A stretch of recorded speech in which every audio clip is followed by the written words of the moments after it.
Hello everyone, and welcome back to yet another Street Fighter History of video on the channel. Before we do kick things off here, I do really want to say from the bottom of my heart, thank you all so much for all of the love on the previous History of video for Ryu. It's honestly been lovely to come back and cover Street Fighter content on the channel properly. I was quite nervous doing it, but I'm really glad you are all enjoying the ride, as I find it to be a really fun, deep dive retrospective on all of the characters of the series prior to Street Fighter 6's release. So with that said, today, seeing as we did previously cover the iconic poster boy of the series, it only felt right that we touch on yet another iconic face. The first lady of fighting games, the highly skilled and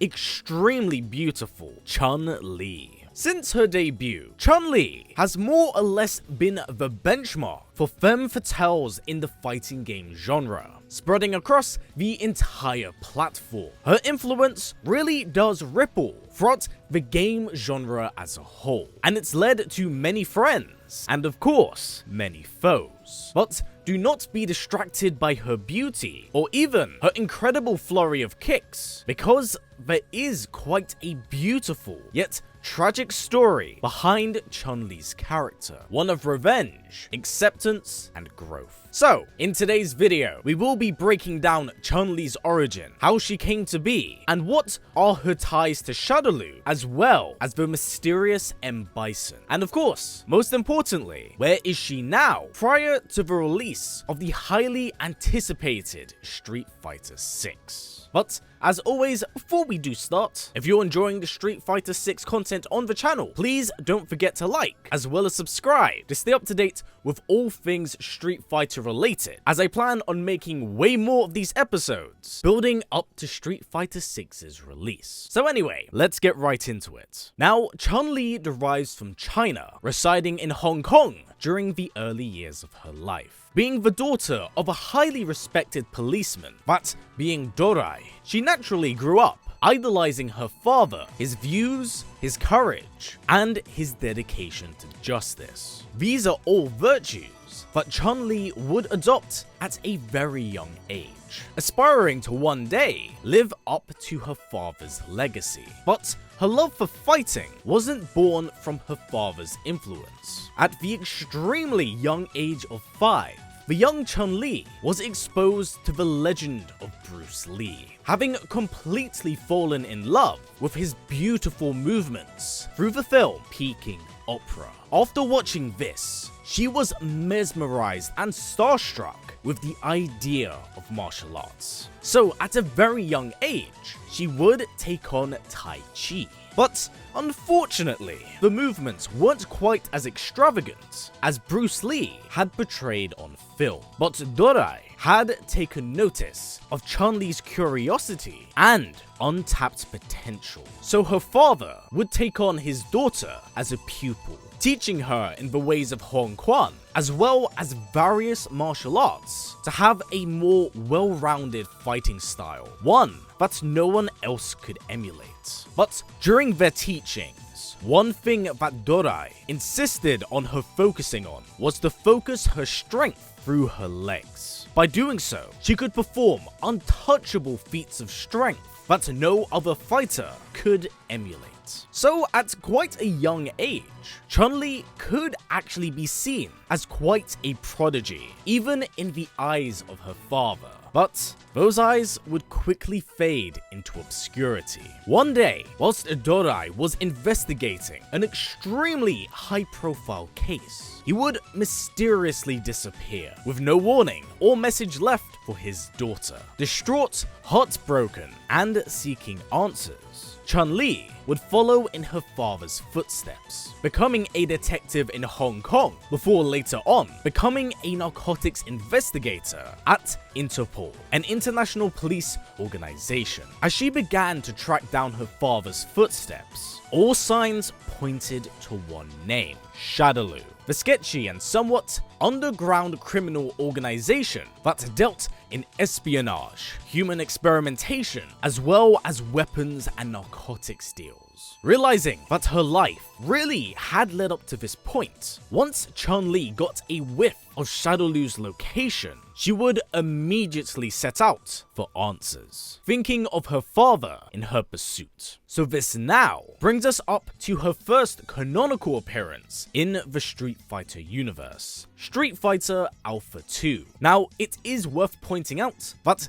the Alpha series did largely serve as a prequel between the events of Street Fighter 1 and Street Fighter 2. And Street Fighter as a whole, unfortunately, does not unravel in chronological order. So I do apologize in advance if it is a bit jarring how we are jumping from game to game. Now, hot on the heels of pursuing Shadoloo, Chun Li crosses paths with an old ally of her father's, that being again an old and retired assassin that seeks to look over Chun Li in her father's absence. Knowing that she would not stop, he chooses to assist her, confirming that her suspicions were right about Shadoloo's involvement in her father's disappearance. So this eventually leads to her crossing paths with the formidable leader, M.Bison. But during their fight, Chun Li realized that things weren't right, as Bison's movements radiated with a form of power and energy she had never felt before. Underprepared and overwhelmed,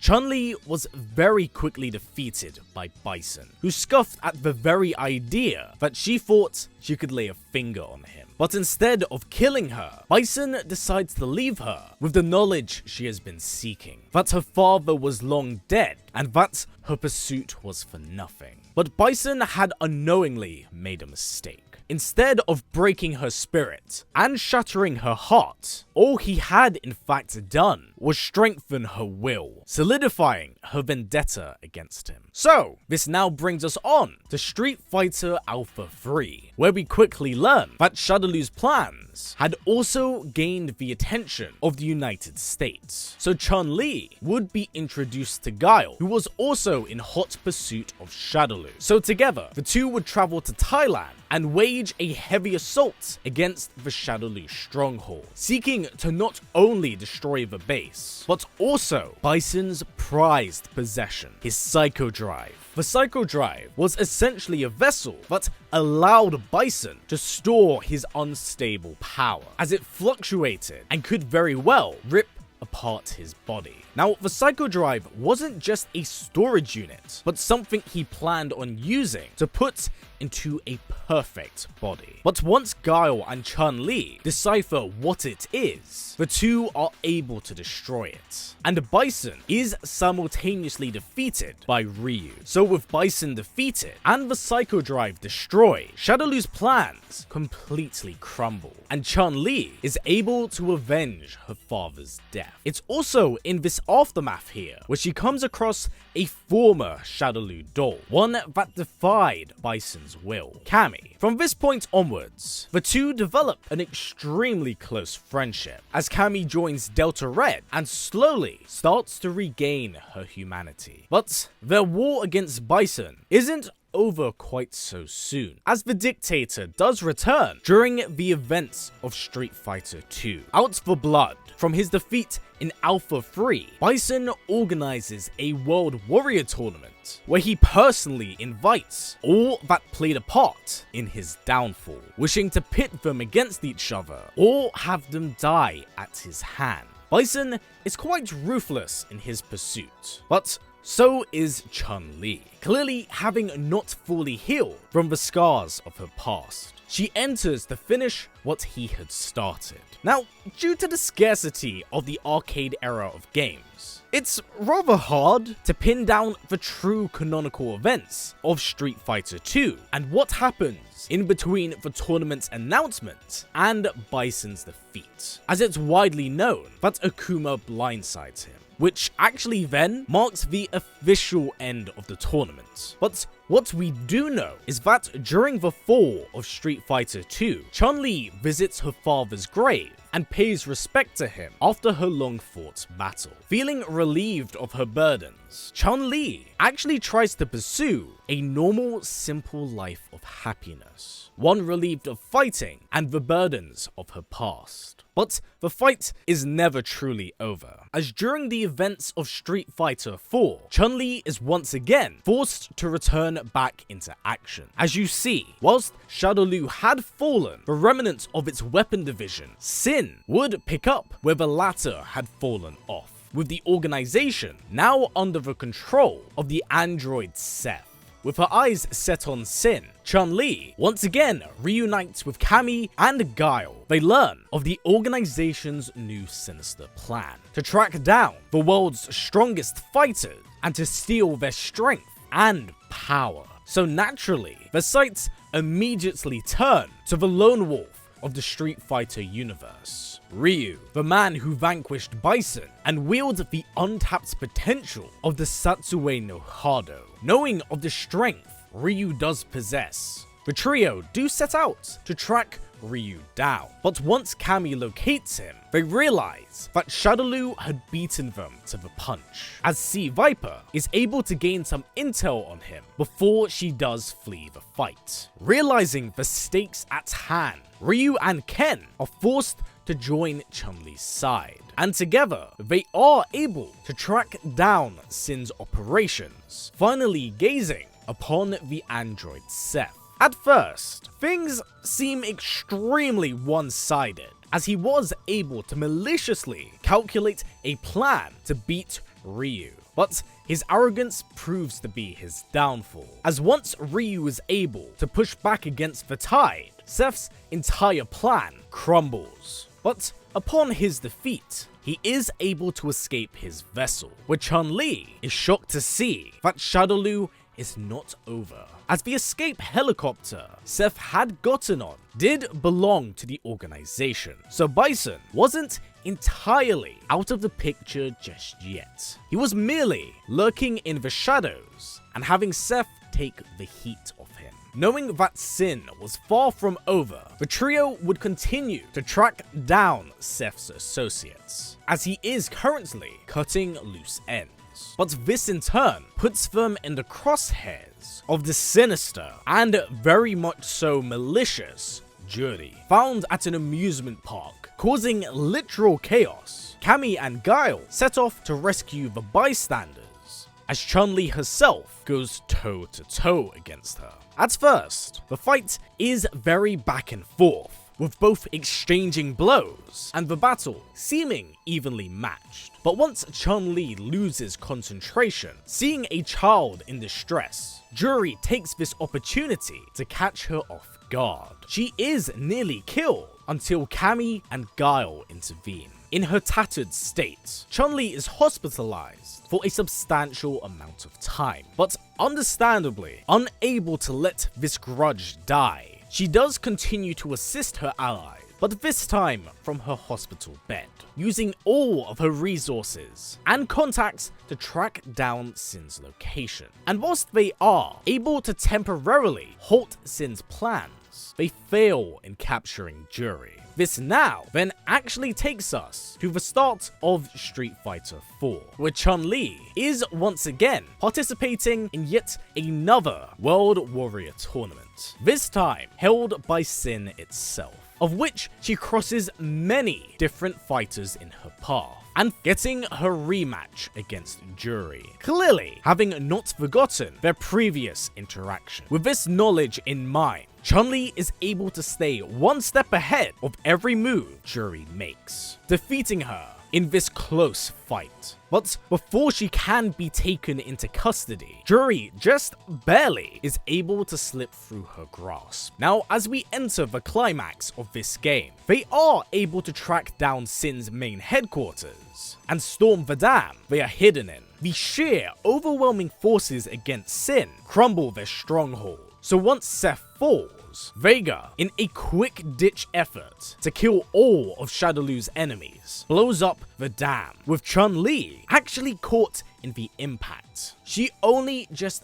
barely survives, as it is Gen that protects her from the blast. with Sin gone, Chun Li can now set her sights back on Shadoloo as they do return for the final time during Street Fighter V. Not much time has passed between the events of 4 and 5, as Chun is still tracking down Shadoloo, but with the organization now out of the shadows, she and her allies can have a far more direct approach against Bison and his heavenly kings, Vega, Balrog, and Fang. In this installment, Bison has created a weapon known as a Black Moon. These moons would be scattered across the globe and would be detonated upon his mark and call. Now, Chun Li and Guile would try to stop Bison, but her over-eagerness very quickly leads to her defeat. In fact, the two nearly perish until Cammy steps in, taking them to safety. As they begin to reevaluate their plans, they come to learn of the Black Moons and how they can only be activated if a key in the shape of a chest piece symbol is acquired by them, with Cammy entrusting one of the pieces to Chun Li. But it's here where they are confronted by Rashid, who he himself is also interested in the Black Moons. Seeing the piece that Chun Li had in her possession, he would defeat the injured Chun Li and take her piece back to his secret organization. With a piece lost, Chun Li and her allies would rendezvous with Karen Kanzuki at her estate, with the young fighter wanting to use her resources to lead the charge against Shadoloo. So Chun Li, alongside Guile, Cammy, and Ken, would travel to Brazil to get yet another chess piece. This one entrusted to the loyal Matsuda bloodline, a family of extremely talented Brazilian jiu-jitsu practitioners. Luckily, they are able to win the piece from Laura, but as this goes underway, they would be blindsided by the Capray, one of Cammy's fellow Shadoloo sisters.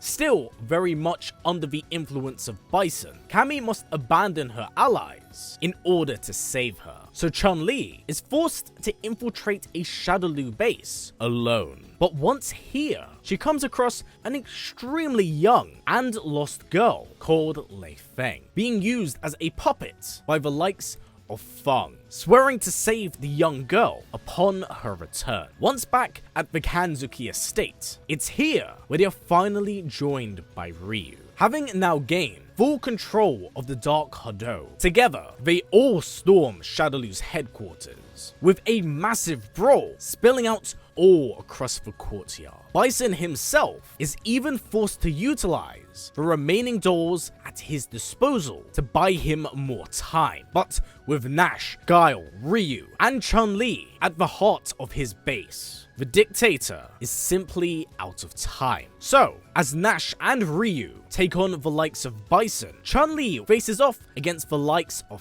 Fang, who tries so desperately to poison her and Li-Fen. But all this does is invoke her wrath as he is beaten by Chun Li. It's here where Bison falls for the final and last time, being bested by Ryu once more. And much like Alpha 3, the Shadoloo base finally crumbles and the organization is gone. So in a similar fashion to that of Street Fighter 2, Chun Li finally decides to settle down a little, choosing to adopt the young Li-Fen, as well as open up a martial arts school to teach the orphans of Hong Kong how to defend and protect themselves. But once again, it looks like Chun Li's quest for solitude and peace is disrupted by the likes of Yuri, who is seeking to create genetically engineered super soldiers by harvesting humans. So the young Li-Fen would be kidnapped. And this takes us to the events of Street Fighter 3. Luckily, due to the years of experience that Chun Li did have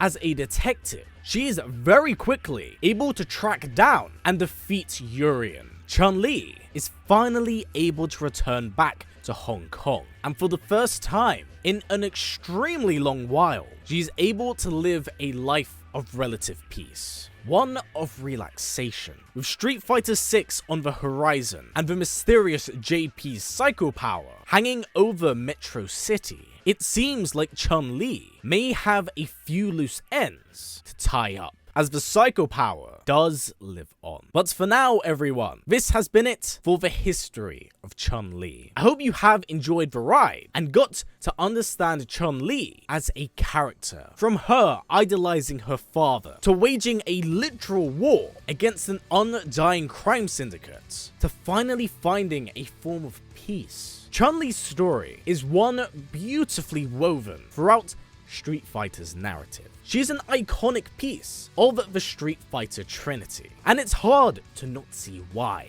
as she's not just limited to being an icon of Street Fighter, but a face of the gaming genre as a whole. I can only eagerly await to see what becomes of her story in Street Fighter 6's narrative, as this is the first time in an unbelievably long while that we get to see her evolve since Third Strike. So, with that said, what do you currently think of Chun Li in Street Fighter 6? What do you think will become of her character? Please do comments down below. And also, please don't forget to comment on who next would you like to see me cover on the channel, as I'd love to get to as many characters as possible before Street Fighter 6's release. But for now, everyone, that has been it for me. So as always, stay strong, stay well, and keep on fighting. Stay safe, everyone. Take care.